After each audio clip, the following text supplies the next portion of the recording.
Hello everyone, welcome to yet another day in this Clown Decade, the decade where things are only going to get worse before they get better, and oh boy, are we now in a time where things are still getting worse before they get better, despite, frankly, this video actually being a bit of a white pill given it's Friday. And anyway, if you want to keep up with all things Clown Decade, please do subscribe to the channel and of course become a member. But we're going to get right into this. So as I've covered in the past, there was a bit of a win with Epping in that there was a temporary injunction applied by the High Court, effectively telling the Home Office that they need to remove the asylum seekers, or illegal immigrants as I'm going to exclusively call them, from the Epping Hotel, the Bell Hotel in Epping I should say, and basically just find somewhere else to put them because of a technical planning permission rule, which is possibly my least favourite way to win this. However, if it works, it works. However, obviously, the Home Office didn't want to do this because, frankly, getting them out of hotels and putting them elsewhere takes an awful lot of work and they probably can't do it quick enough. So, they decided to appeal this injunction, saying asylum seekers' rights outweigh local concerns. The department is seeking to challenge the High Court ruling, stopping asylum seekers from being housed in the Bell Hotel in Epping.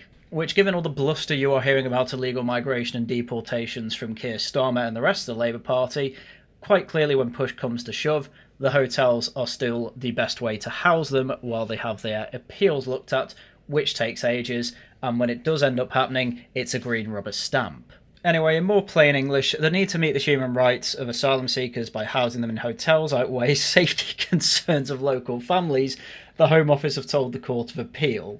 They just outright said it. We need to house these people more than it matters that the people in Epping feel safe. That is what your own government is telling you. That is what Labour is telling the country. If Ed Cooper, the Home Secretary, fears an injunction blocking asylum seekers from staying at an Epping hotel sets a precedent that will encourage similar action by other councils and spark further protests across the country. Oh, absolutely. That is definitely not even what's going to happen, just what was happening already. That's half the point in the whole flag thing going up. Anyway, the Court of Appeal will make a ruling on Friday. Today is Friday. Let's take a look. Now, before we properly get into it, I had the expectation that nothing ever happens and this was not going to go our way, because quite a few people on Twitter were telling us that the judges who are looking at this appeal are effectively left-wing activists. So, Justice Bean, who edited the Far Left Manifesto for the Society of Labour Lawyers, not good. Justice Nicole Davies, a Labour voting feminist, and Justice Cobb was a man who wanted to overturn Brexit. This was never going to go our way. These are exactly the type of activist judges that we are told about by the tabloid press, by right-wing politicians, and basically if they didn't keep making decisions that everyone hated, there probably wouldn't be a problem, but they keep making decisions that everyone hated, such as this one. The Court of Appeal's decision on the Home Secretary's appeal relating to joinder as an intervener to the Council's application. The Court of Appeal grants the Home Secretary's application for permission to appeal against the decision dismissing her application for party status and further grants the Home Secretary intervener status in the litigation between the Council and Somani. So effectively, to translate this into English, the injunction has been overturned. The appeal is effectively successful. The Home Secretary's argument that illegals have more rights than you and me was accepted by these judges, which, as I say, was my expected outcome, to be quite honest with you. But you can be damn sure that this is putting pressure on Labour, and not only that, it's showing Labour to be total charlatans who don't look like they want the hotels to close, because they don't. And to be honest with you, I understand why they don't want them closed, because the alternative of putting them in HMOs is going to be much, much worse for pretty much everyone involved. But obviously you, at the same time, we all want to send the message of, we do not want these people here. Make them go elsewhere, preferably abroad, but a lot of people are quite happy to say not this town, but 5 towns over where they won't bother me.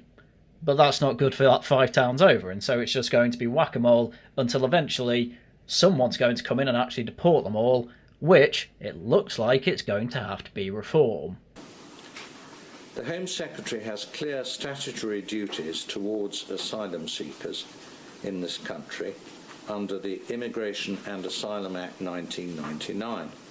Thank you, Tony Blair. Very cool. Basically, yes, there is an entire section on accommodation when it comes to the Secretary of State's or the Home Secretary's responsibility to these people, and I'm not going to go in this in any particular detail, what it effectively says is, if these people have leave to remain, which they do because we have this crazy law, then the same crazy law has another section where effectively it says the Home Office have to provide accommodation to these people and it has to be somewhat comfortable. It should absolutely be priority to completely reform this law when reform, or hell, even if the Tories get in. I don't care. Make this law not force the governments to have to provide accommodation for people, because guess what? It's a pull factor. Put them in a prison, for God's sake. Given these duties, in addition to her constitutional role relating to public safety, the Home Secretary is plainly directly affected by the issues in this case, and specifically by the grant or not of an injunction to restrain the provision of accommodation for the asylum seekers at the hotel. Long story short, because of the Asylum Act 1999, thank you very much Tony Blair, and the continuation of that act under the Tories, by the way, let's not forget they had 14 years to do something about this. Effectively, no council has the power to actually appeal against any use of hotels by the Home Office, long story short, because the Home Office by law has to provide accommodation. Even if these people are sexually assaulting girls in the area, and even if it's causing all sorts of problems that has effectively got the entire community out in a grassroots way, putting on pink shirts and things like that, with all the women to say, please, please can you protect our daughters? The answer is apparently no. Anyway, it's not all terrible, I suppose. The Tory leader at Epping had some detail that he could go through where there are still some legal avenues available. While the Court of Appeal has lifted the temporary injunction, the case for the final junction is still to be heard. So from what I understand, the temporary injunction which said all the asylum seekers had to be out in 21 days, however long it was, that's what's been overturned and they can stay actually until the main injunction has been heard at the Court of Appeal, which is a more permanent basis for can we keep these people in asylum hotels or can councils actually use planning regulation to overturn it. Now, if we win that one, that would be a major win. If that appeal fails, that is a major win for us.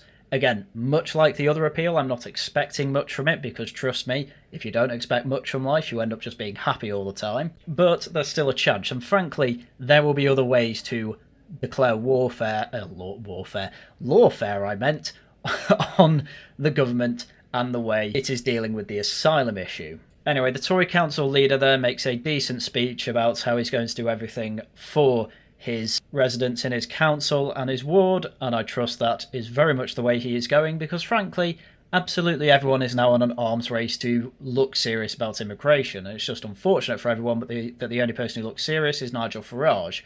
Obviously, Kemi Badenoch and Nigel Farage had things to say on this, and it basically comes down to the same thing. This is a bad judgment. We will do what we can to stop hotels being used. Nigel Farage obviously comes across as much more serious, given that he was not in government when hotels peaked, like Kemi Badenoch was, and like people in her cabinet oversaw. But when it comes to the arms race on immigration, it always just looks very funny. With headlines like this, Kemi Badenoch, I'd go further than Farage and deport women and children. Tory leader says of course all illegal migrants will be removed after the Reform UK leader Roebuck. Because there's this claim of a Roebuck because once again people aren't understanding what Nigel Farage said. The Tory leader claimed that allowing any illegal migrants to stay in the country will create loopholes that could be exploited by people acting in bad faith. Yeah, that's Farage's point. She spoke after Farage rode back on his plans to include women and children in his mass deportation policy. The Reform UK leader said that, well, any woman who arrived alone will be deported. His party... Okay, so he didn't row back. His party was focused on illegal males and is not even discussing women and children at this stage. Again, the context matters here. Anyone who comes over on a boat, detained and deport, instead of taxiing them over and then putting them up in hotels. However, when it comes to the illegals that have been lost in the system and all that, the focus is on the illegal males, because guess what? They commit the vast majority of the crime. Oh, and what if it's a 30-year-old pretending to be 15? Yeah, guess what? They're not going to take people at their word when they say their age. They're getting rid of the ECHR and completely reforming the Human Rights Act. They will not have a defence like this. But anyway, this is what an awful lot of attacks from both Labour and the Tories come down to on Nigel Farage. It's just total nonsense. And effectively they think shutting out will make people take them seriously. Nobody believes Kemi Badenoch when she says this because 14 years. I know Tories absolutely hate me constantly saying that, but ultimately you hate it because you have no counter-argument. Anyway, Keir Starmer. If you want a confirmed vibe shift, it basically all comes down to this tweet, by the way. Keir Starmer, once again, the bluster of if you come to this country illegally, you will face detention and return. And pretty much every picture is exclusively of black people. You probably wouldn't have this in the past. Even a year or two ago, they would probably try and find some sort of Albanian or, as the woke would call it, white passing person. This time they just haven't. It's just a black person that in the good old days will have made the woke go absolutely spare. And the woke were going spare about this, but who cared? Nobody. Why? Because the conversation on migration has massively shifted, and I have even more evidence for that. This, by the way, is why I have a big old white pill for you. We have basically won the migration debate. We won it for ages because, frankly, we kept voting in the Tories to actually bring down migration. And now here we are in 2025 with everyone now having an arms race to the right. There is one person you can thank for that. That is Nigel Farage, given he is riding high on 30+% in pretty much every poll.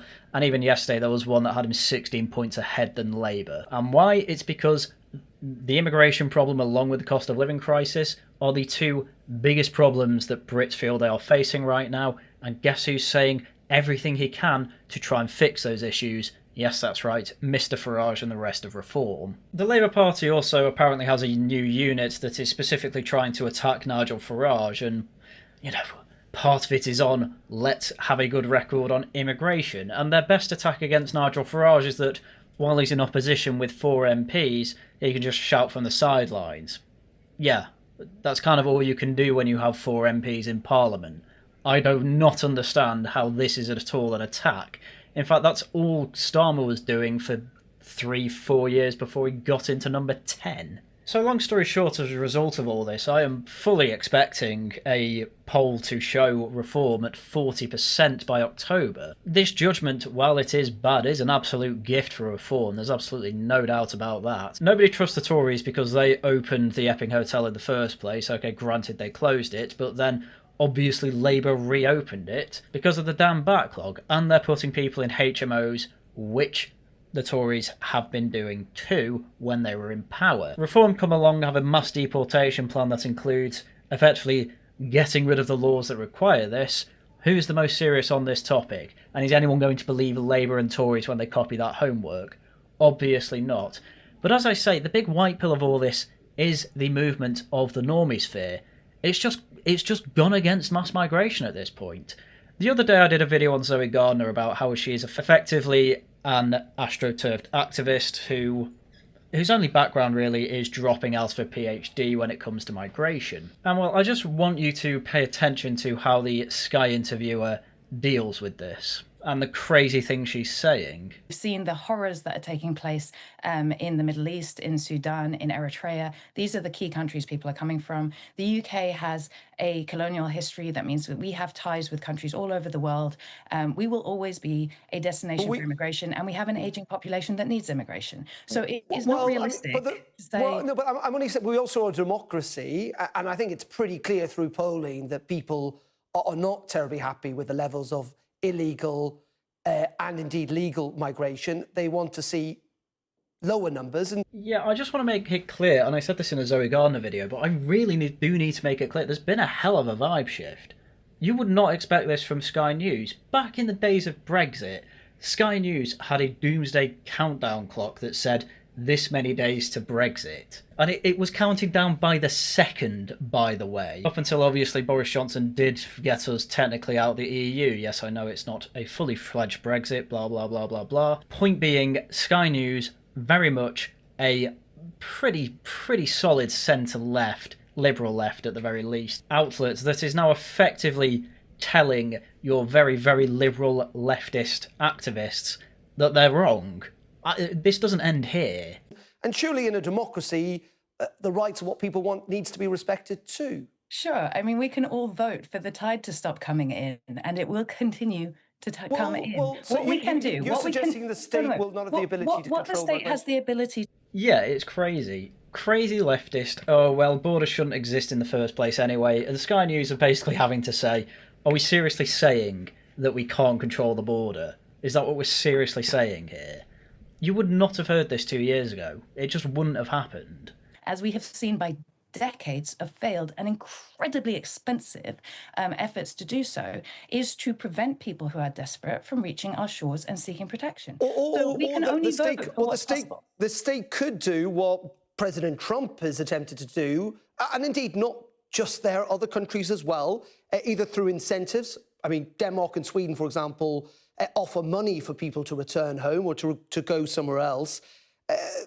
The state has got different levers it could play. All I'm suggesting here is that there's clearly frustration with the system, and many feel that, whether it's Labour, Conservatives or others, are not prepared to take slightly more bold, radical action to deal with a lot of people's frustrations on migration. Long story short, from the Sky interviewer there, effectively saying, what are you talking about? Other countries have actually managed to do this. Why exactly can't we? And her whole argument back is effectively we need the migrants to work. Well, we have an absolutely massive amount of young people who aren't working. We have like 20% of people under 30 who are NEET. Half of them are on disability benefits. What effectively happened is that Tony Blair decided that we all need to go to university to hide the unemployment stats, and all it's done is push the unemployment stats even worse, because effectively, and everyone talks about this, you're railroaded through education up until you're 21, and then you're kind of expected to speedrun your coming of age. People don't want to do that, and don't know how to do that, and so what ends up happening is that you have a load of cheap labour imported in anyway, because, believe it or not, having everyone do degrees has made degrees effectively worthless. Who would have thunk? Anyway, that was the interview, but it has turned out that another Twitter anon has actually, well, basically, it's Sky making the point that an awful lot of nationalists have been making 10 years ago. And I'm not even joking, just take a look at this. A snapshot of Britain in the 80s. Beachgoers in the seaside town of Bournemouth, a place which has always been a magnet for holidaymakers and seasonal workers. Fast forward to the final days of this summer and the change is undeniable. Sky News are demographics change posting and you're blackpilled. Again, this will have been denounced as racist just a year ago. Just a year ago. And now the problem's got so bad it's completely undeniable. What this is showing is an intent for actual change that we want. The media, politicians, all that, they're all having an arms race to effectively try and ape nationalist talking points from 10 years ago. Being right is a good thing. Staying right is an even better thing, because at the end of the day you will always be vindicated eventually if you are correct and speaking truth. You may be heralded as a madman for some time, but eventually people can't really complain about what you've said. Think Tommy Robinson and the grooming gangs, despite what I think of him these days. He was right on that. In Luton. No denying it. In the Bournemouth area between the 2011 and 2021 censuses, the non-British-born population went up by 47%, and immigration everywhere has risen significantly since then. Pure demographics posting, with plenty of images of women in burqas and hijabs and niqabs, whatever. And they are not even trying to say this is a good thing. This is being posted neutrally, which is about as much as you can expect from Sky News. It's a hell of a vibe shift. If this was on YouTube 5 years ago, the person who posted it probably would have been arrested.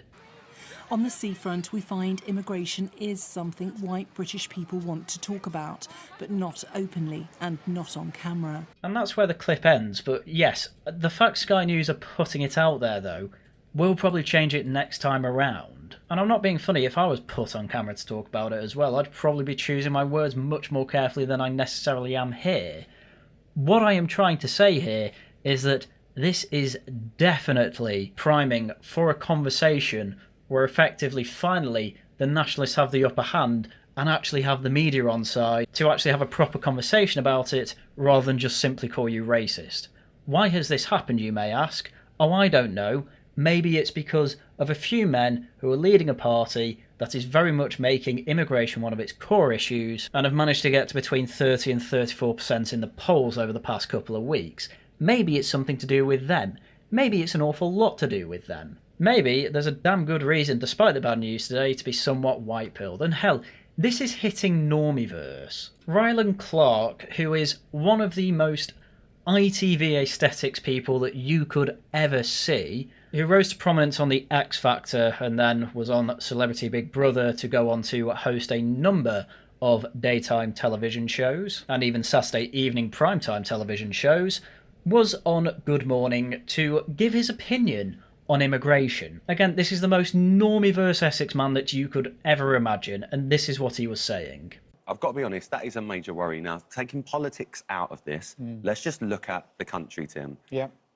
This country is built on immigration. Legal immigration. You know, a lot of the nurses, the doctors that have saved my mum's life. You get the idea with this. This is being said on daytime TV, where, yes, you have to prime absolutely everything you say on immigration with, I'm not a racist, but... It's completely fine because of what he's going to say next. All right, we can think it's cringe to saying the country is built on immigration is completely wrong. It is, by the way. But I'm not begrudging a man whose entire career is based on the media for priming what he's about to say with this. It's not even that spicy, but it's a hell of a thing to say on daytime TV. I find it absolutely insane that all these people, one, are risking their lives coming across the channel like that they are. Again, another bit of cringe prime. It's not that risky to cross the channel. People have died doing it. I'm not dismissing that. What I am saying is that the whole idea that, oh, you'd only cross the channel and risk your life because you're fleeing war is total nonsense. They're safe in France. Complete nonsense. However, he still gets the point where, as an upper normie, you are allowed to complain about this. It seems, welcome, come on in. This is the narrative we're being fed. Here's the hotel. Here's the phones. Here's the iPad. Here's the NHS in reception of your hotel. Here's 3 meals a day. Here's a games room in the hotel. Have a lovely time and welcome. Yeah, the illegal migration thing is a massive problem. Your taxes are going towards giving someone a better life than you can necessarily afford. Oh, they only get £50 spending money a week. That's way more than I get from the government, so what are you talking about? Second thing round, they only get £50 because absolutely every other need is taken care of. They don't pay for food, they don't pay for bedding, they don't pay for board, they don't pay for entertainment, they have a games room.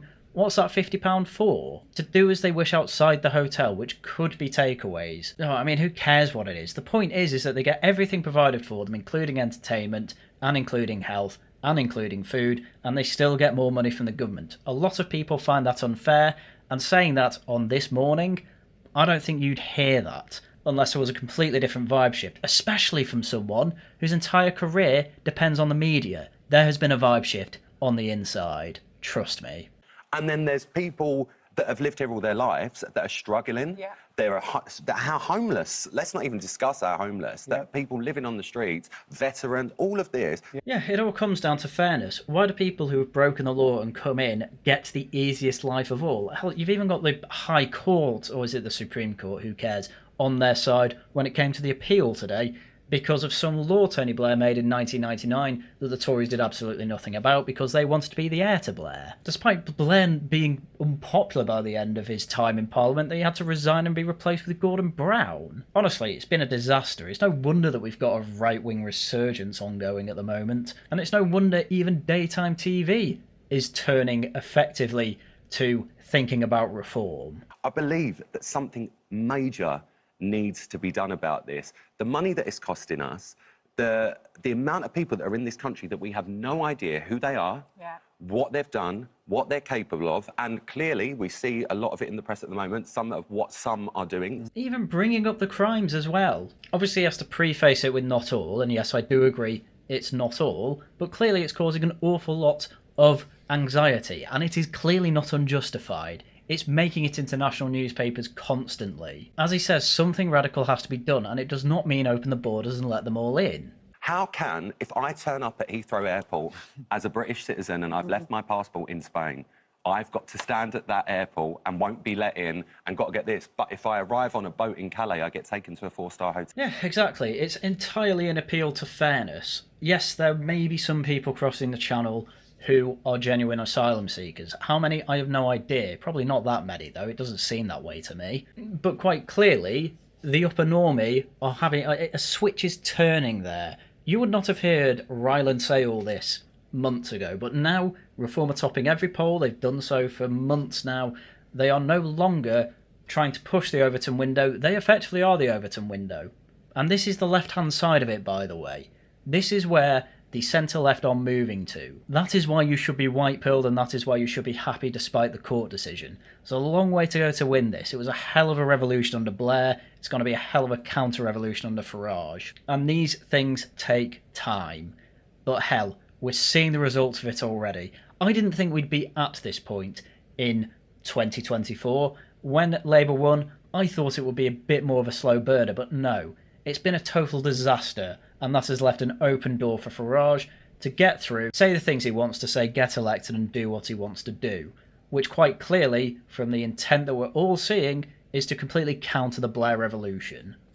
No more Human Rights Act, no more ECHR, the benefit system for people who actually need it rather than people who can't be bothered to work, get people back into work, get productivity up, get the economy running again and growing again, and everyone will be happy.